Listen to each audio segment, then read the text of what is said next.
मित्रांनो नमस्कार. कायदेशीर माहिती देणाऱ्या माझ्या यूट्यूब चॅनलमध्ये तुमचं स्वागत आहे. आजचा विषय ग्राहक हक्क. तर ग्राहकांच्या हक्कांचा मुख्य प्रकारांमध्ये आपण सुरक्षितता, माहिती, निवड आणि ऐकला जाण्याचा अधिकार हा समाविष्ट असतो. हे नक्की लक्षात राहू द्या. आणि इतर पण महत्त्वाचे हक्क आहेत ज्यामध्ये अन्याय पद्धतीसाठी अगर त्याला तोड झाली तर त्याच्या विरुद्ध भरपाई हे निवारण, ग्राहक शिक्षण आणि मूलभूत गरजा पूर्ण करण्याचा अधिकार आहे. तर आपण पटापटरित्या आपण जे अधिकार आहेत कारण खूप डिटेलमध्ये जाऊ शकतो आपण. वरवर आपण जर विचार केला तर काय मुख्य ग्राहक हक्क आहेत ते बघूया. पहिली गोष्ट म्हणजे सुरक्षतेचा अधिकार. जीव आणि मालमत्तेसाठी धोकादायक असलेल्या वस्तू किंवा सेवांच्या विपन्नापासून संरक्षण मिळण्याचा अधिकार. तुम्हाला जी काय वस्तू दिली जाते त्यामध्ये काय धोका आहे आणि काय धोका असेल तर तो धोका कुठे आहे हे सांगणं, हे माहिती करून घेणं एक ग्राहकाचा अधिकार आहे. त्यानंतर येतो माहिती मिळवण्याचा अधिकार. अनुचित व्यापार पद्धतींपासून ग्राहकांना संरक्षण देण्यासाठी वस्तू आणि सेवांची गुणवत्ता, त्यांचं प्रमाण, त्यांचं सामर्थ्य, शुद्धता, मानक आणि किंमत याबद्दल संपूर्ण माहिती मिळण्याचा अधिकार त्यांना असतो. कुठचेही तुम्ही पॅकेजवरती बघा, त्याच्यावर प्रिंटेड असतं बाबा कधी आहे, कधी ते मॅन्युफॅक्चर आहे, त्याची एक्सपायरी डेट काय आहे, त्याच्यात काय काय आहे, इन्ग्रेडियंट्स काय आहेत, त्याची किंमत काय, या सगळ्या गोष्टी त्यांना ते छापायला लागतात. इतकंच काय तर ते व्हेज आहे, नॉनव्हेज ते आहे का, त्याच्यावर हिरवं आणि लाल हा टिपका पण देणं हे आवश्यक असतं. त्यानुसार तो ग्राहक ठरू शकतो की मला घ्यायचं का नाही घ्यायचं.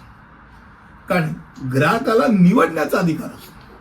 आणि स्पर्धात्मक किमतीमध्ये विविध वस्तू आणि सेवांमध्ये प्रवेश मिळण्याचा अधिकार असतो. आज दोन जर असतील उपप्रकार, त्यातलं मला समजा मी फलाना गोष्ट एकाकडनं गेलं, फलाना दुसऱ्याकडनं घेतली, तर तो पहिला व्यक्ती असं म्हणू शकत नाही की तू सगळ्या गोष्टी माझ्याकडनं घेतल्या पाहिजे. ग्राहक हा राजा आहे. ग्राहक निर्णय घेऊ शकतो की मला याच्याकडनं ह्या गोष्टी घ्यायच्या, त्याच्याकडनं त्या गोष्टी घ्यायच्या. तुम्ही फोर्स करू शकत नाही.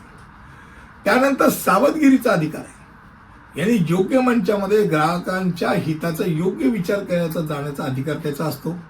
अतिरिक्त ग्राहकचा हक्क विचार करायचा आला तर निवारणाचा अधिकार, म्हणजे जर त्याचं शोषण झालं तर त्याच्या अधिकाराचं उल्लंघन झालेल्या प्रकरणांमध्ये तो निवारण करण्याचा त्याचा अधिकार आहे. तो न्याय मागू शकतो.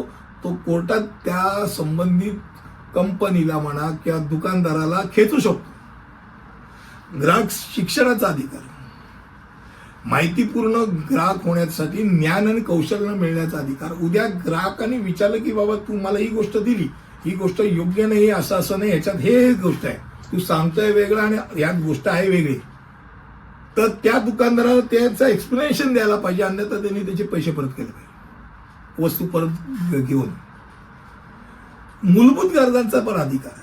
म्हणजे अन्न, वस्त्र, निवारा, आरोग्य सेवा आणि स्वच्छता आणि शिक्षण यासारख्या मूलभूत गरजा पूर्ण करण्याचा एक ग्राहक म्हणून अधिकार आहे. हा सरकारच्या प्रती असेल.